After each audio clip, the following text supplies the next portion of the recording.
Bonjour Lise Parent, vous êtes chercheuse en sciences de l'eau, en écotoxicologie et vous enseignez à la TELUC. Vous vous intéressez à la santé environnementale et notamment aux perturbateurs endocriniens dans les produits d'usage courant et vous intéressez également à l'hypersensibilité environnementale. Dans le cadre du mois de l'eau, le comité ZIP a souhaité mettre à disposition du grand public des entretiens avec des chercheurs afin d'informer et de sensibiliser aux enjeux du Saint-Laurent. Donc, merci beaucoup, Lise Parent, d'accepter de nous parler. Et nous avons très hâte de vous entendre donc, sur ce que sont les perturbateurs endocriniens qu'on peut retrouver dans le fleuve Saint-Laurent. Qu'est-ce que c'est un perturbateur endocrinien dans l'eau? Alors, un perturbateur endocrinien en premier, c'est sûr que le nom est un peu rébarbatif. On peut dire un perturbateur hormonal, ce serait la même chose. Puis, des fois, j'essaie de trouver un autre nom comme on peut parler de fausses hormones. Puis pourquoi on dirait des fausses hormones? C'est qu'on a des substances chimiques dans notre environnement. Il y a des substances qui sont là de façon naturelle, mais aussi de façon non naturelle, qui viennent mimer finalement le fonctionnement des hormones. Puis pourquoi c'est important? C'est que les hormones, ça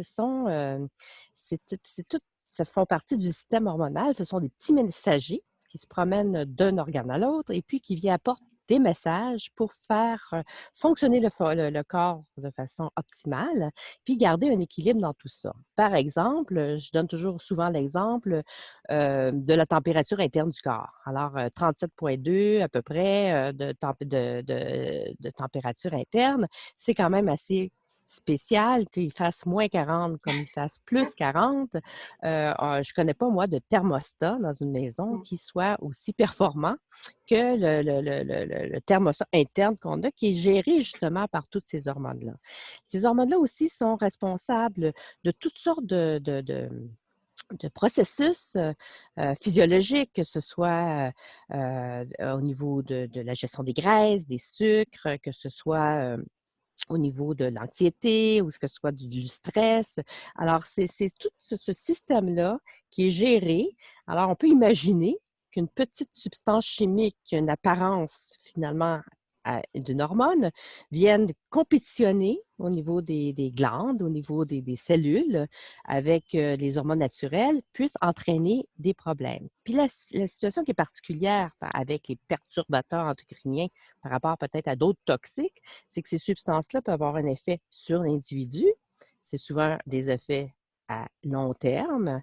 Alors, ils peuvent agir au niveau, par exemple, au niveau du développement et puis faire en sorte qu'on peut développer des maladies à l'âge adulte, mais c'est aussi que ça peut avoir des effets sur les générations futures. Alors, une femme comme moi peut avoir été exposée dans sa jeunesse et l'exposition à laquelle j'aurais été peut avoir eu des conséquences sur ma fille et peut-être même sur ma petite fille. Alors, c'est assez préoccupant. Maintenant, pourquoi s'intéresser à ces substances-là qui sont, on ne les voit pas, on ne les sent pas, ça ne nous rend pas malade du jour au lendemain? Alors, c'est que on a intégré dans notre environnement depuis 50, 60, 70 ans, depuis toutes sortes de matériaux, toutes sortes de produits pour nous faciliter la vie. Hein. L'humain est génial, est capable de trouver nous inventer des besoins, mais aussi répondre à des besoins pour faire en sorte que le shampoing mousse mieux, pour faire en sorte que la crème s'étale mieux, pour faire en sorte que les contenants soient en plastique, puis ça ne se brise pas, puis ce soit étanche. Alors, on a partout dans notre maison, sans s'en rendre compte, on a plein de produits chimiques qui ont pour plusieurs des caractéristiques de perturbateurs endocriniens. Alors, je peux seulement donner comme exemple les phtalates. Alors, les phtalates, c'est un produit plastifiant, mais qui est utilisé aussi dans les produits cosmétiques. Alors, on l'utilise pour faire du plastique, on l'utilise dans les produits cosmétiques, on l'utilise dans d'autres types de produits. Alors, finalement, on en retrouve partout dans toutes sortes d'usages, pas seulement un usage, mais dans toutes sortes d'usages, ce qui fait en sorte que tout le monde dans son corps en a. On prend une prise de sang chez tous les humains de la planète et puis on va retrouver des plastifiants, on va retrouver du bisphénol A, on va trouver des pesticides, on va trouver plein de produits qui ont des effets de perturbation endocrinienne. Mhm. Et quels effets ça? Vous avez dit que ça pouvait avoir des effets à long terme, mais par exemple, ça va être une perturbation de la fertilité des êtres humains. Ça va être quel genre d'effet on peut redouter la présence de ces perturbateurs? Alors, ces substances-là, lorsqu'elles interagissent puis qu'elles viennent compétitionner finalement ou mimer Ouais. l'action des autres hormones, vont agir à différents niveaux, différents processus. Alors, on a démontré là, de façon assez claire, et puis l'Organisation mondiale de la santé est clair par rapport à ça, c'est qu'on parle d'évidence maintenant par rapport à toutes sortes de maladies, que ce soit des problèmes de, comme vous disiez, de fertilité, de Mmh. reproduction, que ce soit des problèmes neurologiques, même au niveau des problèmes d'apprentissage, d'hyperactivité chez les jeunes, ce soit de l'obésité, diabète de type 2, des problèmes liés à la thyroïde, d'anxiété. Il y a toutes sortes Mmh. évidemment, des cancers hormonodépendants. Mmh. Alors, ce sont des maladies qui sont associées fermement avec la présence de ces substances-là. On voit l'augmentation, qu'il y a un lien entre l'augmentation de l'usage et de la production de ces substances-là et l'augmentation des maladies chroniques en général. Mmh. Et on fait une association entre les deux parce que quand on travaille en santé humaine, c'est terriblement difficile de faire des associations Oui. de cause à effet. Par contre, on peut faire des corrélations. Puis, ce qu'on essaie de faire, moi, dans ma recherche, c'est ce que je fais, c'est que j'essaie de travailler avec différentes sources de preuves. Alors, je regarde ce qui se passe au niveau épidémiologique, mais je regarde aussi ce qui se passe au niveau in vivo. Alors, quand on travaille au niveau des organismes avec des rongeurs, par exemple, on peut observer qu'est-ce qui se passe, mais aussi qu'est-ce qui se passe dans la nature. Parce qu'il ne faut pas oublier non plus que les effets des perturbateurs endocriniens ont été identifiés dans un premier temps par l'observation de la nature, entre autres par rapport à des oiseaux qui ne pouvaient plus se reproduire parce que la coquille était trop friable. Alors, on voyait qu'il y avait des problèmes dans la reproduction chez les oiseaux, au niveau de la reproduction, pas même des alligators en Floride. On regardait dans la nature et puis on peut même aller dans le fleuve Saint-Laurent. Et puis, chez certaines espèces de poissons, il y a des collègues de l'INRS puis de Environnement Canada qui ont démontré que chez certaines espèces de poissons, il y avait un tiers des mâles qui développaient des ovocytes, alors qui développaient des œufs. Alors, quand on fait l'observation dans la nature de ce genre de phénomène-là, évidemment, on n'a pas le même type d'exposition, mais on peut quand même lever un drapeau et dire il y a peut-être un problème de ce côté-là. Et on peut en effet se préoccuper de l'eau que l'on boit, puisque l'eau est puisée dans le Saint-Laurent, elle est traitée, mais les perturbateurs endocriniens sont-ils filtrés par les usines de Bien, ça, traitement? c'est une très, très bonne question, hein, parce que, comme je le disais tout à l'heure, c'est que on a affaire à des substances qui viennent mimer les hormones. Alors, ce sont des substances qui sont à très, très, très faible concentration, à Mm. très, très faible dose. Alors, d'abord, faut-il pouvoir être capable de les mesurer.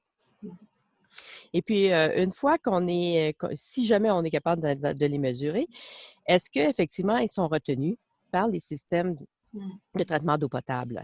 Alors, il y a certaines substances ou une proportion qui peuvent être retenues de façon nécessaire, c'est pas Ah, nécessairement prévu pour de ça, façon opportuniste mais un peu, ouais. par défaut, il y a quand même Ouais. certaines substances, mais il y a aussi des substances qui passent. Ce que nous dit la réglementation, c'est que c'est sous les normes. Alors, c'est sous les concentrations qui peuvent avoir des effets. Mais comme on a affaire à des substances qui miment les hormones, je pense que vaut mieux ne pas en avoir. Oui, oui. On n'a pas envie d'avoir des hormones C'est ça. extérieures qui viennent nous perturber. Très bien. Euh, si on veut se former à ces enjeux de la qualité de l'eau, qu'est-ce qu'on peut faire? On peut devenir donc éco-toxicologue comme vous, faire des sciences de l'eau. Quelles sont les possibilités pour étudier en Bien, sciences de l'eau? Évidemment, la toxicité du milieu par rapport à la nature, par rapport à l'environnement en général, on parle d'écotoxicologie.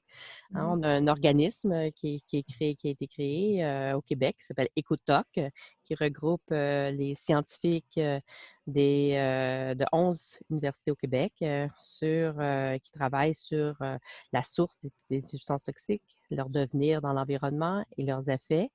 Et puis, la gestion de toutes ces substances chimiques-là dans l'environnement, eau, air, sol. Puis, plusieurs des collègues travaillent sur les perturbateurs endocriniens. Puis, au niveau plus de la collectivité, bien, il y a différents organismes qui s'intéressent à la pollution de l'eau, évidemment. Euh, au secours, Fondation Rivière, tout ça. Mais il y a aussi le réseau des femmes en environnement qui vient de créer une formation une formation qui vise à sensibiliser et à former les gens sur leur propre contamination, quels sont les impacts de leurs actions dans leur maison sur la qualité de l'eau et la quantité de l'eau à traiter par après qui se rejette au niveau du fleuve Saint-Laurent. Ça, c'est pour n'importe qui. Il n'y a pas besoin C'est pour d'avoir n'importe une qui. formation de chimiste ou de biologiste. Vous pouvez rejoindre le réseau des femmes en environnement pour demander si vous pouvez avoir accès à cette formation-là. Alors, cette formation vient juste d'être offerte là, depuis quelques semaines seulement. Et Parfait. puis, c'est vraiment une formation qui permet les gens ne se rendent pas compte comment est-ce que, sans le savoir, elles ont... parce que l'eau qu'on envoie dans l'évier, ça ne disparaît pas comme ça. Hein? Non. C'est un long cheminement et puis ça a un impact sur l'environnement. Puis on est capable, individuellement, c'est certain que les actions collectives sont très importantes, mais individuellement, on est capable de faire la différence. Quand on est à 1,8 million, là, ça fait une différence. Merci beaucoup. C'est extrêmement intéressant et important comme sujet. Merci, Lise Parent.